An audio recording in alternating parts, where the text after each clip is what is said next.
কেরালা ভারতের দক্ষিণ পশ্চিম উপকূলে অবস্থিত একটি সুন্দর রাজ্য, যার বিস্তৃতি পশ্চিমঘাট পর্বত থেকে মন মাতানো বিচ অবধি আর হাউসবোট থেকে ব্যাকওয়াটার অবধি, যার নাম গডস ওন কান্ট্রি কেরালা।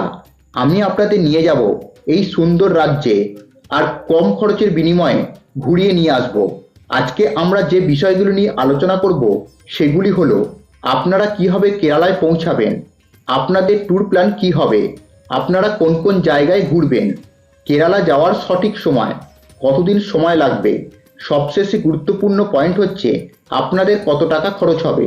ভিডিওটি শেষ পর্যন্ত দেখুন, আপনাদের কেরালার ট্যুর সম্পর্কে কোনো ডাউট থাকবে না। ভিডিও শুরু করার আগে আপনাদের কাছে একটাই রিকোয়েস্ট, চ্যানেলে যদি নতুন হয়ে থাকেন তো চ্যানেলটিকে সাবস্ক্রাইব করে পাশে রাখা বেল আইকন ক্লিক করে দেবেন, যাতে নতুন ভিডিও আসার সঙ্গে সঙ্গে আপনাদের কাছে নোটিফিকেশন পৌঁছে যায়। আপনাদের একটি সাবস্ক্রাইব আমাদের মতন ছোট ইউটিউব চ্যানেলকে এগিয়ে নিয়ে যেতে সাহায্য করে। চলুন ভিডিও শুরু করা যাক।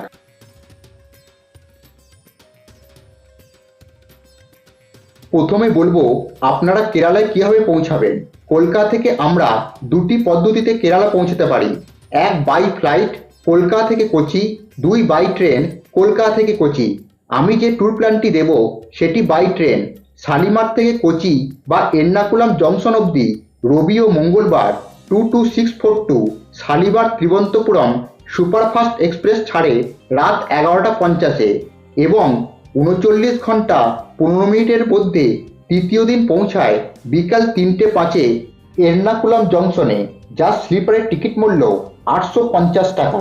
এছাড়াও শালিমার থেকে এর্নাকুলামের আরও একটি ট্রেন আছে, সেটা বুধবার যায় 12660 গুরুদেব এক্সপ্রেস, 11টা 50-এ ছাড়ে এবং 38 ঘন্টা 50 মিনিট পর 2:40-এ পৌঁছায়। এর্নাকুলাম জংশনের স্লিপারের ভাড়া 840 টাকা। এইভাবে আপনি প্রথম দিন এর্নাকুলাম জংশন বা কোচিতে গিয়ে পৌঁছান। কোচি পৌঁছে প্রথমে হোটেল নিয়ে নিন।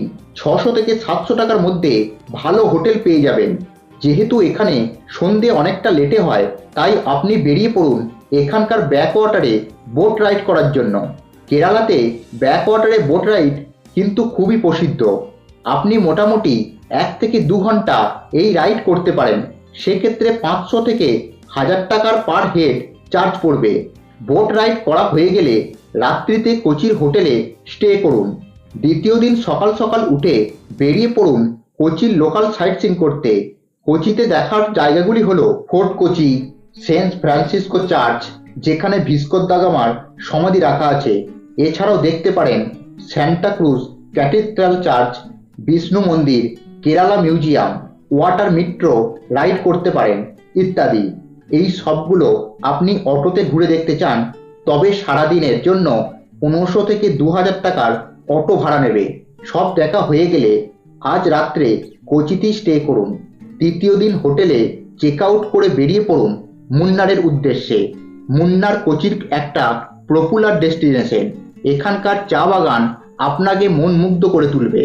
মুন্নারে আপনারা বাসে করে যেতে পারেন, তবে যাওয়ার পথে সেই সব সাইট সিনগুলো পড়বে যেগুলি দেখতে পাবেন না। তাই আমি বলবো বাসে না গিয়ে গাড়ি ভাড়া করে মুন্নারে যান। আপনাদের গাড়ি ভাড়া মোটামুটি 2000 থেকে 2500-র মধ্যে পেয়ে যাবেন। গাড়ি করে যেতে যেতে দেখে নিন আথিরাপল্লী ওয়াটারফল ও চিয়াপ্পাড়া ওয়াটারফল ইত্যাদি। 5 ঘন্টার মধ্যে মুন্নার পৌঁছে যান এবং বাস স্ট্যান্ডের কাছে হোটেল নিয়ে নিন। এখানে হোটেল 500 থেকে 1000 টাকার মধ্যে পেয়ে যাবেন। হোটেলে চেক ইন করে বেরিয়ে পড়ুন লোকাল সাইট সিন করতে। ঘোরার জন্য অটো ভাড়া করে নিন। ভাড়া পড়বে 500 থেকে 700 টাকার মতন। ঘোরা হয়ে গেলে হোটেলে ফিরে আসুন আর রাত্রিতে মুন্নারি স্টে করুন। চতুর্থ দিন সকাল সকাল বেরিয়ে পড়ুন ইরাভিকুলাম ন্যাশনাল পার্ক দেখতে। কিন্তু এই ন্যাশনাল পার্ক দেখতে যাওয়ার জন্য আপনাকে ভাড়া করতে হবে জিপ, মোটামুটি 2000 টাকা নেবে। এই ন্যাশনাল পার্ক যেতে যেতে আপনি প্রচুর টি বাগান দেখতে পাবেন, আর দেখতে পাবেন Kothamadu view point, tea museum, Kolukkumalai tea estate, top station, Ripley waterfall, Ponmaru dam ইত্যাদি।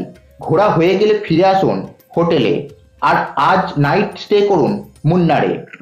পঞ্চম দিন সকাল সকাল রেডি হয়ে বেরিয়ে পড়ুন থিক্কারির উদ্দেশ্যে। মুন্নার থেকে এর দূরত্ব 92 কিলোমিটার, সময় লাগবে 4 ঘন্টা। বাসে করে যদি যান তাহলে ভাড়া পড়বে 150 টাকা, আর গাড়ি ভাড়া করে গেলে মোটামুটি 2000 টাকা করে পড়বে। থিক্কারি পৌঁছে হোটেলে চেক ইন করুন। ভাড়া মোটামুটি 500 থেকে 1000 টাকার মধ্যে ভালো হোটেল পেয়ে যাবেন। হোটেলে চেক ইন করা হয়ে গেলে বেরিয়ে পড়ুন পেরিয়ার লেক ও রিভার ফরেস্ট দেখার জন্য।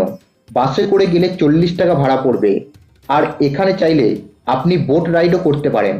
এখানে আপনি চাইলে আপনি জঙ্গল সাফারি ও এলিফ্যান্ট সাফারিও করতে পারেন, এবং পাশে দেখে নিতে পারেন মঙ্গলা দেবী টেম্পল। এগুলি দেখা হয়ে গেলে হোটেলে ফিরে আসুন। সন্ধ্যাবেলা দেখে নিতে পারেন এখানকার বিখ্যাত মার্শাল আর্ট ও কথাকলি ড্যান্স। ষষ্ঠ দিনে বেরিয়ে পড়ুন অ্যালেপ্পির উদ্দেশ্যে। অ্যালেপ্পির বিখ্যাত ব্যাকওয়াটার ট্যুরিজমের জন্য এখানে আপনি হাউস বোটে নাইট স্টে করতে পারেন। তার জন্য 4000 থেকে 5000 টাকা লাগবে। একটি হাউস বোটে 3 থেকে 4টি ফ্যামিলি থাকতে পারে। আর যদি আপনি হাউস বোটে থাকতে না চান তাহলে শুধু হাউস বোট রাইড করতে পারেন। তার জন্য 1000 টাকা থেকে 1500 টাকা পার পার্সন পড়বে। মোটামুটি 3 ঘন্টা রাইডের হয়। অ্যালেপ্পিতে আরও কিছু দেখার জায়গা আছে, যেমন অ্যালেপ্পি লেক, শ্রীকৃষ্ণ টেম্পল ইত্যাদি দেখতে পারেন।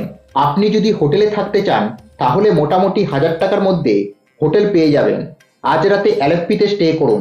সপ্তম দিন বেরিয়ে পড়ুন ভারকালা বিচ দেখতে। এর দূরত্ব 110 কিলোমিটার, সময় লাগবে 4 ঘন্টার মতন। এখানে আপনাকে বাসে করে যেতে হবে, যার ভাড়া পড়বে 180 টাকা। ভারকালা বিচ খুবই বিখ্যাত এর হাই ক্লিপের জন্য। সমুদ্রের পাশেই 15 মিটার লম্বা পাথুরে চট্টান, সেখান থেকে পুরো আরব সাগরটা সুন্দরভাবে দেখা যায়। এখানে আপনি বিচ লাইফ এনজয় করতে পারেন। এখানে আছে lighthouse, Kapil lake, Kapil beach, Ajinkya fort, Vishnu temple ইত্যাদি। এখানে আপনি 1500 টাকার হোটেল পেয়ে যাবেন। এখানেই নাইট স্টে করুন। অষ্টম দিন সকাল সকাল বেরিয়ে পড়ুন কোভালাম বিচের উদ্দেশ্যে। ভারকালা থেকে কোভালাম বিচের দূরত্ব 52 কিলোমিটার, সময় লাগবে 2 ঘন্টার মতন। বাসে ভাড়া পড়বে 100 টাকা। কোভালামে দেখার মতো আছে বিচ রিসর্ট, ফ্যালকন ক্যাসেল ইত্যাদি। এইগুলি দেখা হয়ে গেলে সেখান থেকে চলে যান ত্রিবন্তপুরমে। এখানে দেখার মতো জায়গাগুলি হলো পদ্মনাভাস্বামী টেম্পল, কুঠির মালিকা টেম্পল, আট্টুকাল ভগবতী টেম্পল ইত্যাদি। সব দেখা হয়ে গেলে এখানেই হোটেল নিয়ে নিন। হোটেল মোটামুটি 800 থেকে 1000 টাকার মধ্যে পেয়ে যাবেন। আজ এখানেই নাইট স্টে করুন। এখানেই আপনার কেরালা ট্যুর কমপ্লিট হলো। পরের দিন সকালে হোটেলে চেক আউট করে বেরিয়ে পড়ুন নিজের গন্তব্যে। এখানে আপনি দুটি কাজ করতে পারেন। যেমন যদি মনে করেন তাহলে এখান থেকেই ট্রেনে করে কলকাতায় আসতে পারেন। সেক্ষেত্রে আপনাকে ধরতে হবে 22503 বিবেক এক্সপ্রেস, যেটা সন্ধে 6:35-এ ছেড়ে তার দুদিন পর ডানকুনিতে পৌঁছায় 2:40-এ। স্লিপারের টিকিট মূল্য 885 টাকা।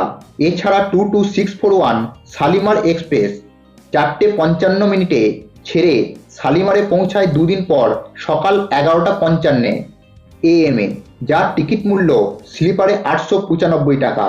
আরেকটি কাজ করতে পারেন, তিরুবনন্তপুরম থেকে কন্যাকুমারী যেতে পারেন, সেখান থেকে কলকাতা।